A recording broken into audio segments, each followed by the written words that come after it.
In 1851, a man wrote the most dangerous sentence in the history of male-female relations. Not because it was cruel, but because it was clear. Arthur Schopenhauer did not flatter, he dissected.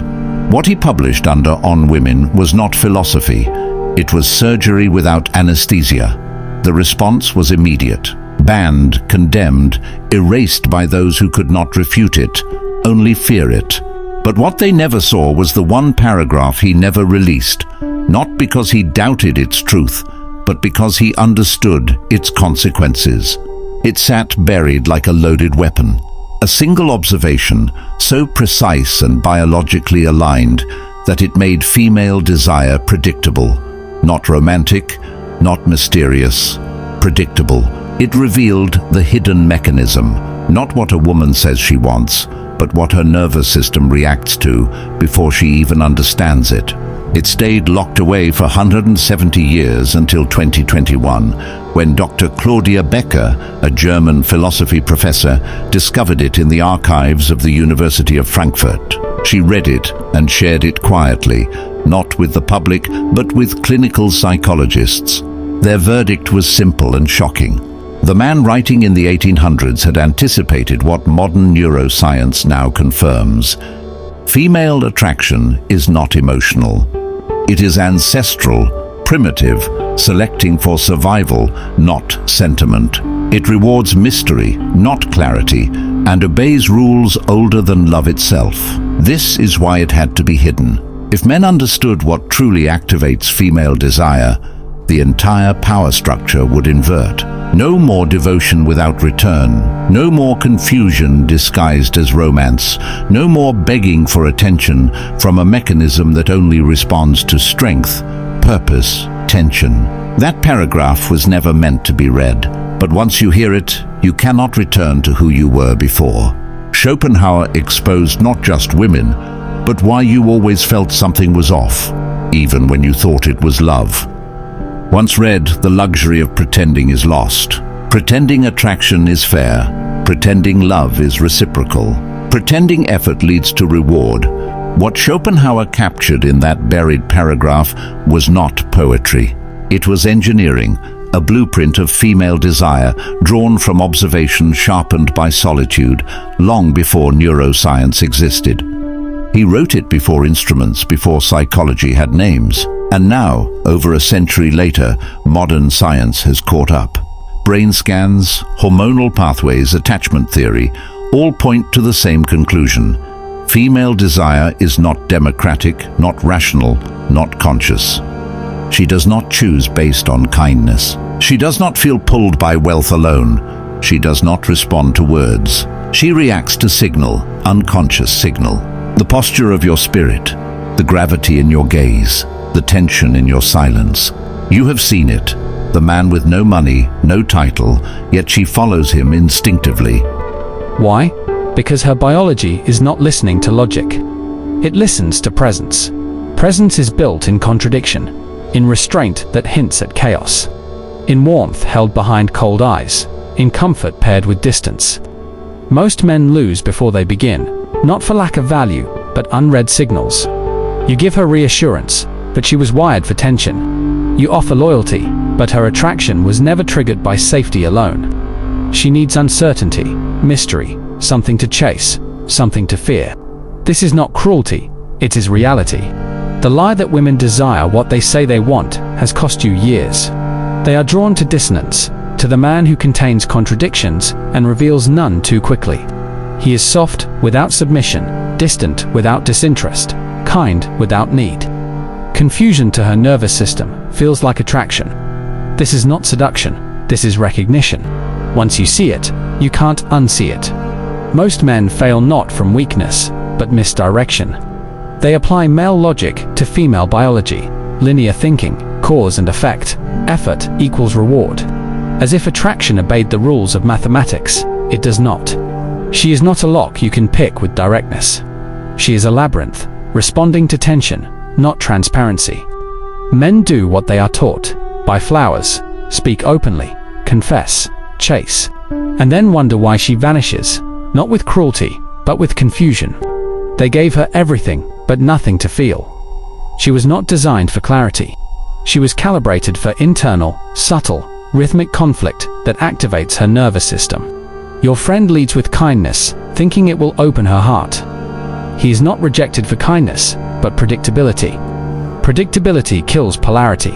Or take Miguel, successful, ambitious, sculpted, high-earning. Status alone does not trigger desire. Status without stillness, strength without silence, collapses under female instinct. Her body does not respond to your resume. It responds to your signal, the invisible. Your posture, your pace, your discipline to hold back when most men rush in. Men give loyalty, she feels expectation. Offers certainty, she feels trapped. Revealed too soon, she questions why it was easy. Her system rewards tension, not obviousness. Attraction is a reaction to energy. Until you understand this, generosity will be mistaken for magnetism, leaving silence in return. After 170 years of silence, Schopenhauer's sentence was found. A single line written for the man who dares to see what others deny. True conquest awakens what she needs to uncover. This was not seduction, it was structure, the architecture of desire. Stripped of softness, left with shape, Schopenhauer was diagnosing instinct. Women are not drawn to clarity. They are pulled toward the unresolved, toward the man who is safe to approach, but not yet unlocked. Desire emerges from tension, not comfort. Tension between protection and uncertainty, between presence and restraint. Between I see you and you will never fully know me. Modern science agrees. Dr. Helen Fisher mapped the three core systems of female desire: lust, romantic fixation, and attachment. Each has its own chemicals, logic, and evolutionary script, triggered by stimulus. Not words, not declarations, not emotional availability. What activates desire is stimulus, specifically tension, the nervous system's ancient signal. Between what she sees and what she senses, between what you show and what you withhold, between safety and the question, what is he not showing me yet? This is the paradox of desire. She does not fall for the man who explains himself. She falls for the man who embodies a question. Schopenhauer saw this without data or scans. A woman evaluates not what a man is, but what he can become. She wants unfolding, not finality. This is why the man who reveals everything too soon becomes invisible. Desire is not sparked by exposure, but by gradual revelation. True masculine power is not in what you give, but in what you withhold with purpose. These are the unspoken laws of female desire.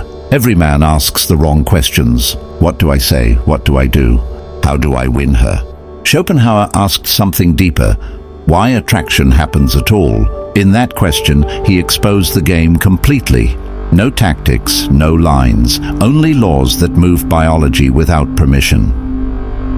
Key 1. Gradual revelation. A wise man presents himself like a book discovered page by page, never like a newspaper read once and discarded. The moment she sees all of you, imagination dies. And when imagination dies, so does desire. She does not fall for information. She falls for the unknown. Dopamine rewards uncertainty, not outcomes. Reveal too much too soon, and you become background noise. Reveal just enough, and you become the question she cannot erase. Desire lives in the pages she has not yet read. This is not manipulation. It is precision. As Marcus Aurelius said, be like the mountain, silent, vast. Let her climb, not to impress her, but because your inner world is not available for instant download. Mystery is discipline, not performance. Key 2. The paradox of availability. What comes easy is discarded. What costs effort becomes sacred. A woman values what is slightly out of reach. Not arrogant, not distant, just rare. Her biology is wired for pursuit, not passivity. You are not rejecting her. You are preserving your value. When your attention is everywhere, it means nothing. When it is earned, it becomes gold. Do not chase validation. Live a life so full that she must rise to meet it. Key 3. The magnetism of mission. The man with a purpose beyond women becomes magnetic to them, because now she is not the center of your life. She must align with it. You are moving, and if she does not follow, you move still. That imbalance creates desire. This is the gravitational center of masculine power. When a man has a mission, he does not wait for approval. He is not auditioning. His life is not for sale. That certainty is felt before it is understood, and it pulls her into his orbit without a word spoken. Do not pause your direction. Do not fold your path around another's emotions. Build your world. Let her be a guest, not the architect. The man who lives for his mission becomes rare in a world addicted to validation, and rarity is the signal desire cannot ignore. Why does this work? Because attraction is not a choice, it is a reaction. She does not respond to the man who claims capability.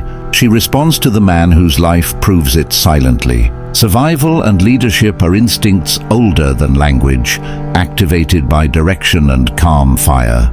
Dr. David Buss confirmed what Schopenhauer saw without tools.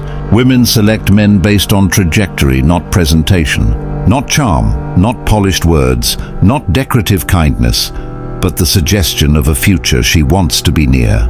The keys work as signals, not strategies. You stop leaking desperation. You broadcast selective energy. Her nervous system, shaped by evolution, feels it instantly. You are no longer proving, you are being. And in that state, she cannot look away. But this is where most men fail. They hear the formula and turn it into performance. They fake mystery, pretend purpose, withhold affection as a tactic. They simulate what they never became. The result is always the same, rejection, because intuition detects what theory cannot hide. Gravity cannot be borrowed. You are not rejected for weakness. You are rejected for being false. These dynamics cannot be faked because they are not tricks. They are outcomes of becoming. A man aligned in his bones will not fear losing desire. A man wearing a mask will feel deeper rejection. Alignment cannot be imitated. She does not respond to your lines or image. She responds to coherence, to a life that moves in one direction. That is why mimicry collapses. Her silence is not cruelty. It is biology refusing inconsistency. Consider James, 32, a systems engineer. Quiet, structured and haunted by one question. Why do they always leave? Not in anger, but indifference. Spark in the beginning, distance at the end. I need space. James was not weak, he was visible too soon. He followed the rules men are taught. Communicate, express, share. He did not realize she was never built to desire what she fully understands. Then the shift began, not from a book, but from a mirror. He stopped performing, he stopped proving. He became still. No more rehearsed jokes, no more long monologues on first dates. No more approval-seeking smiles. James stopped persuading and started living. Photography to see differently, mountaineering to learn discomfort. Discipline replaced performance, and silence replaced explanation. He rebuilt his body not for eyes but endurance. He coded in isolation not to build apps, but focus. And slowly, the gravity shifted. She leaned forward. She asked questions. She tried to unlock what he had stopped explaining. He became unresolved, and that became attraction. Women are not drawn to explanations. They are pulled toward tension. James became the mountain, and she wanted to climb it. When you stop chasing and start building, she feels it in her body before her mind understands it. Attraction is not a game. It is polarity. James flipped the roles. From pleaser to standard, from talker to mirror, from reactive to unavailable. Not from cruelty, but sovereignty. He no longer auditioned, he observed. He no longer explained himself. He let silence speak, and it spoke loudly. As Schopenhauer warned, the man who understands what sparks desire will never waste energy on what extinguishes it. This is not arrogance, it is alignment. Control.command. Power does not chase. It stands still while the world adjusts. The Stoics understood this. They did not chase illusions. They observed nature. They measured men not by what they desired, but by what they could resist. Desire without discipline is slavery. Emotion without structure is chaos. Do not argue with nature, study it. Accept it, align with it. Real power lives in composure, in the man who refuses to be bent by emotion or validation. Schopenhauer was not a Stoic, but his lens shared the same steel backbone. Calm is dominance, stillness is authority. The three keys were never tricks. Not tactics from a dating manual. They are laws carved into biology. Reveal slowly. Protect your time. Walk with mission. These separate the boy who seeks approval from the man who moves the room without speaking.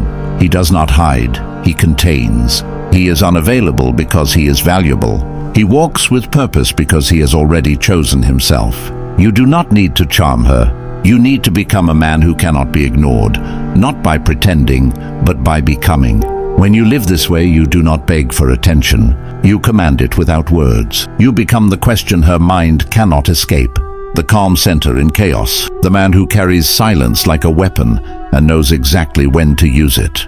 When you reach this level, you understand what Schopenhauer saw. The man who understands attraction no longer suffers from it.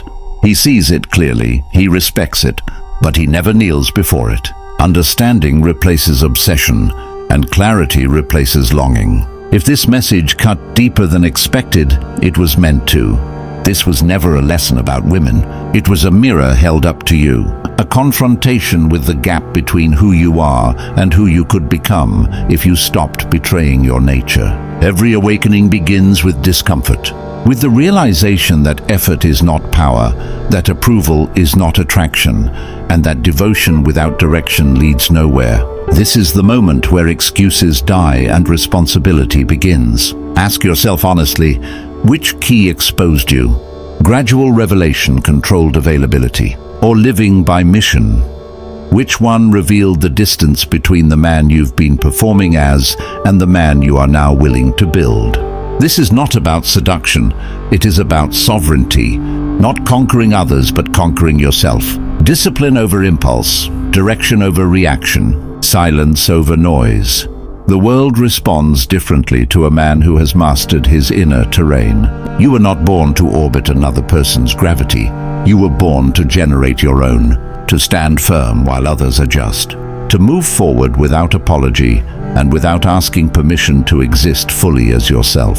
The man who holds frame does not explain it. He does not defend it. He simply lives it. And life bends around certainty the way iron bends toward a magnet. Until next time, hold your frame. Let the world respond to you instead of chasing it. Power is not loud. It does not beg. It does not rush. It waits. And when it moves, everything feels it. If you felt something shift while listening, acknowledge it. Growth begins the moment denial ends. Speak in the comments if you choose, not for validation, but for ownership of the path ahead. This is the difference between knowing and becoming, between watching and embodying, between the man who consumes ideas and the man who lives them. Choose wisely. Your future is listening.